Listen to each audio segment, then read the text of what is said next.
क्योंकि 3 बराबर टुकड़े कर दिए। ये देखो 3 टुकड़े कर दिए, हर रोटी को 3 हिस्से कर दिए।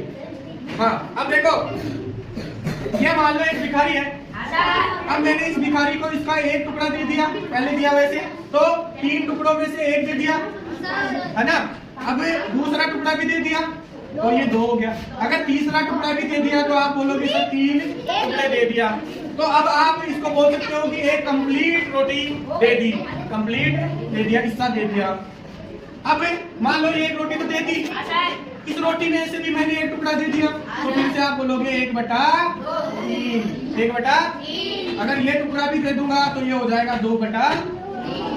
ऐसे अगर ये पूरी रोटी देती और ये एक टुकड़ा दे दिया तो आप इसको बदल दोगे सर 2 रोटी तो पूरी और तीसरी रोटी में 1/3। तो ये होती है मिश्रित भिन्न, ये होती है मिश्रित भिन्न। अब इधर आ जाओ, देखो इसको एक बदलने के तरीके होते हैं। बदलने के तरीके होते हैं, सरल भिन्न से मिश्रित भिन्न में संख्याओं को बदला जाता है।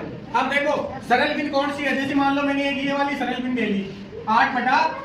अब इसको मिश्रित में बदलना है। मिश्रित का मतलब आगे कोई संख्या होनी चाहिए ऐसी और उसके बाद में छोटे टुकड़े होने चाहिए। तो इसको आपको करने के लिए देखो साधारण तरीका लगाना है। आपको 8 के अंदर 5 का भाग दोगे, कितने का भाग दोगे? तो देखो 5 एकम और नीचे कितने बच गए भाई? 3। तो सीधा सा काम हो गया, जितनी बार भाग गया वो तो हो गया। यहाँ पे सामने पूरा हिस्सा, शेष कितना बचा? 3। और कितने का भाग दे रहे थे? 5 का। तो ये हो गया मिश्रित। इसको भी ऐसे ही कर सकते हो भाई, 14 में भाग दोगे 6 का तो 2 बार चला जाएगा 12 और शेष बच गया 2। तो इधर से आ जाएगा 2 बार पूरा और ये 2 शेष बच गए और 6 का भाग आपको दे ही रहे थे। इस प्रकार सरल भिन्न से मिश्रित भिन्न में बदला जा सकता है। अब देखो मिश्रित से सरल में अगर ये वाला रूप दे दे, ये वाला रूप दे दे, देखो इसी को ले लेते हैं 2 सही 2/6।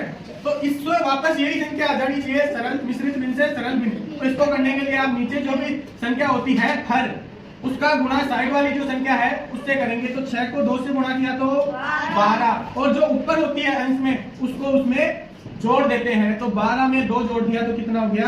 14। और नीचे कितना था? 6। ये एक तो ऐसे हो गया। और संख्या लेना चाहो देखो, जैसे ये ले लो 3 सही 4/6। तो सबसे पहले क्या करोगे, नीचे वाली संख्या को साइड वाली संख्या से गुणा करेंगे। तो 6 तिया 18 और ऊपर वाली जोड़ेंगे 4 और जोड़ेंगे तो कितना हो गया भाई? 22। और नीचे कितना था? 6। इस प्रकार से ये सरल भिन्न में बदल जाएगी। तो आपने सीखा सरल भिन्न और मिश्रित भिन्न और सरल भिन्न से मिश्रित भिन्न और मिश्रित भिन्न से सरल भिन्न में बदलना। धन्यवाद।